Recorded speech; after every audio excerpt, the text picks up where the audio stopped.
The thunder cracked across the Montana sky, like God himself was splitting the heavens apart. Caleb Morgan stood at his kitchen window, watching the darkness swallow the last traces of daylight, while rain hammered against the glass with a fury he had not witnessed in 20 years of living alone on this ranch. He poured himself another cup of black coffee and listened to the wind howling through the valley, thinking about how the storm matched the emptiness that had settled permanently in his chest. At 42 years old, Caleb had made peace with solitude. After losing his wife Sarah to illness 8 years ago, he had buried his heart alongside her beneath the old oak tree on the eastern ridge, and he had no intention of ever digging it up again. The horses were restless in the barn, and Caleb knew he should check on them before the storm grew worse. He pulled on his worn leather jacket and grabbed his hat from the hook near the door, stepping out into the chaos of nature, unleashing her wrath upon the land. The rain soaked through his clothes within seconds. But Caleb was a man built from harder stuff than most. He had survived droughts and floods, and the kind of loneliness that drives weaker men to madness. A little rain was nothing compared to the storms he had weathered inside his own soul. He was halfway to the barn when he saw something that stopped him dead in his tracks. Through the sheets of rain and the occasional flash of lightning, he could make out a figure stumbling across his property. It was a woman, and she was wearing what appeared to be a white dress that clung to her body like a second skin, completely drenched and muddy at the hem. She was moving slowly, desperately, her arms wrapped around herself as she fought against the wind.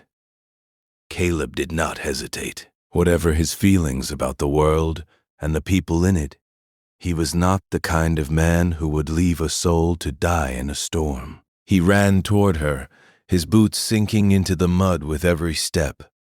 And when he reached her, she collapsed into his arms like a puppet whose strings had been cut. She was young, perhaps late 20s, with dark hair plastered to her face and eyes that held more fear than he had ever seen in another human being. She was shaking violently, whether from cold or terror or both, and she looked up at him with those desperate eyes and whispered something he could barely hear above the roaring wind. "Please help me," she said. "Please do not send me back." Caleb did not ask questions. He scooped her up in his arms and carried her back to the house, kicking the door open with his boot and bringing her inside where the fire he had built earlier was still crackling warmly in the stone fireplace. He set her down on the old leather couch and grabbed every blanket he could find, wrapping them around her trembling body, while she stared at him with a mixture of gratitude and lingering fear.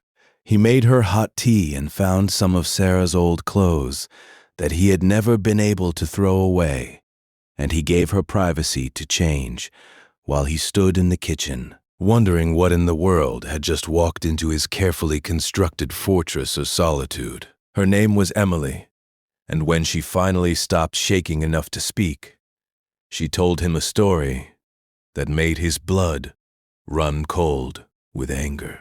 She had come to Montana as a mail-order bride, answering an advertisement from a man who had promised her kindness and a fresh start away from the poverty and hopelessness of her life back east. But the man who had met her at the train station was nothing like his letters.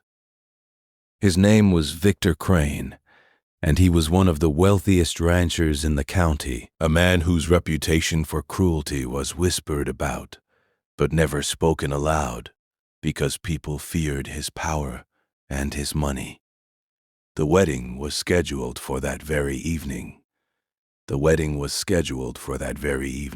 But Emily had seen the truth in Victor's eyes during the 3 days she had spent at his ranch, and she had heard the way he spoke to his servants, and she had noticed the bruises on the housekeeper's arms.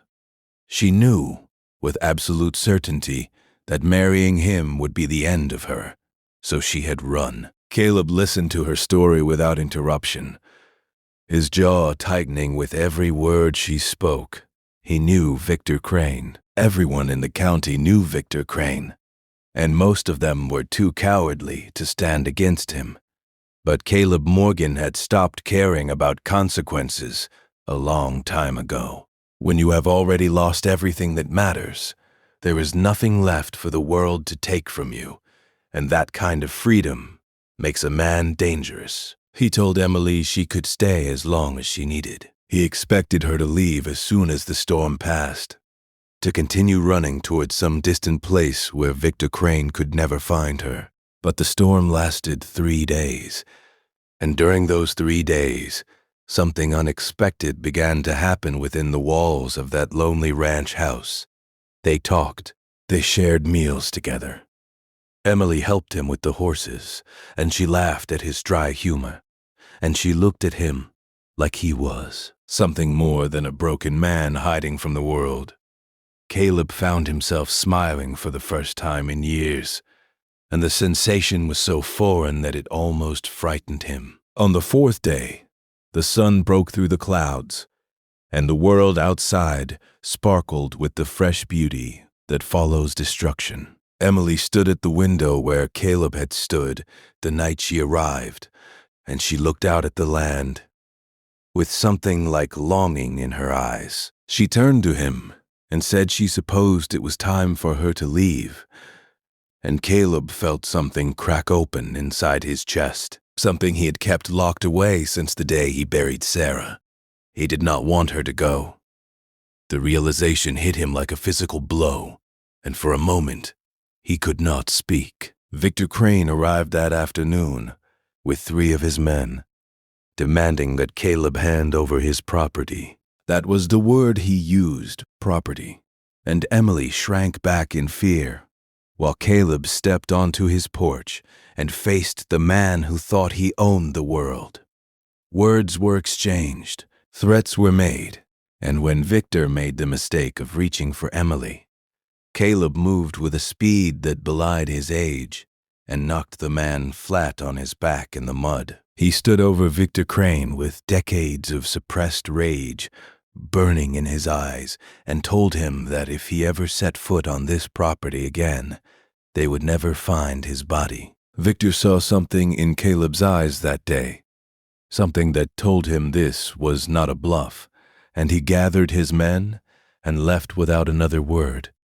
Emily stayed. Days turned into weeks, and weeks turned into months, and the ranch house that had been silent for so long was filled with conversation and laughter and the smell of cooking food. Caleb taught her how to ride horses and mend fences and read the weather in the clouds. Emily taught him how to open his heart again, how to believe that happiness was not something that belonged only to his past. The townspeople whispered about the strange woman living with the lone wolf rancher, but neither of them cared what the world thought. The following spring, Caleb took Emily to the old oak tree on the eastern ridge where Sarah was buried. He told her about his first wife, about the love they had shared, and the pain of losing her. Emily listened with tears in her eyes, and when he was finished, she took his hand and told him that Sarah would want him to be happy.